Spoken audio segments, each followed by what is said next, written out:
But going to the bank, which I dropped yesterday on CanesInsight.com, Pete, pull it up here, 7 million post and counting on CanesInsight.com. This is all free. So nothing that you're reading here is behind a paywall. This is the bank. It is all free. So I posted this yesterday afternoon.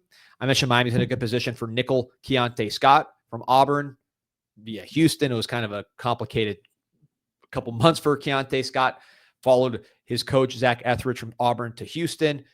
Etheridge then goes to Miami, so now he's followed him to Miami. So that prediction turned out to be correct. We did a immediate reaction type podcast to Keontae Scott committing to Miami. I like the pickup for a lot of reasons. He's a natural nickel. He was a great punt returner and nickel in 23. Looked like he was going to go pro. Ends up coming back, getting paid a lot of money to come back by Auburn. Moved to the outside. Didn't really fit there. Not natural with the ball in the air as an outside corner. Lost his confidence a little bit. Struggled punt returning too that year. So getting back to a coach he's familiar with, position he's familiar with, in an environment that I think could really use him. He has a chance to be an NFL player. 6 foot, 190. 4.4 speed, plays fast, played in a ton of big games, Alabama, Ole Miss, you name it. So I think that's a very, very good pickup, which solidifies Miami's nickel position. They're good on the outside. He can also play safety if needed.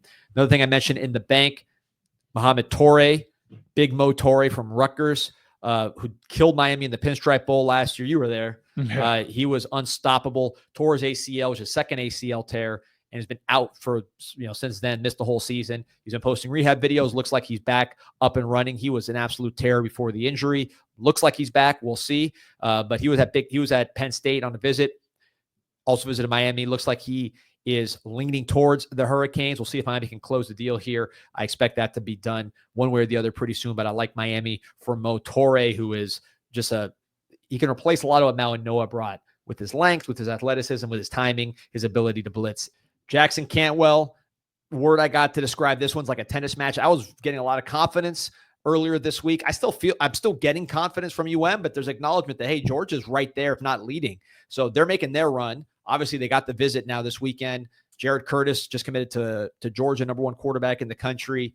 I would say that his tattoos worry me as a potential bust, but Beck's got a lot of tattoos, so I can't spin that narrative, even though I truly believe it. So we'll see, but he's going to recruit Cantwell to Georgia.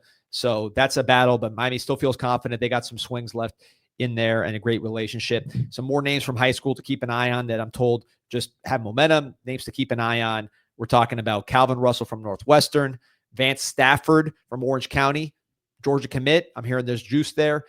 Cannon Pickett from Tampa, Ashari Charles, the defensive end from Venice, Florida, and then Blake Stewart from Atlanta, who's actually just joined Team Raw, the alma mater of, Bryce Fitzgerald, Amari Wallace, Ezekiel Marcelin, a lot of Canes, Jalen Waters, a lot of Canes on that roster. One guy I want to highlight too before I leave the bank, Tommy Kinsler. We haven't talked about him a lot, but that was a key retention. Teams have been trying to get him for a while. Super big, super talented, has had to wait his turn. But now you have him for another year. He gives you depth this year. And then next year, when you lose a lot on the offensive line, he'll be ready to step in as an experienced guy in the system with size and pretty rare athleticism at his size. So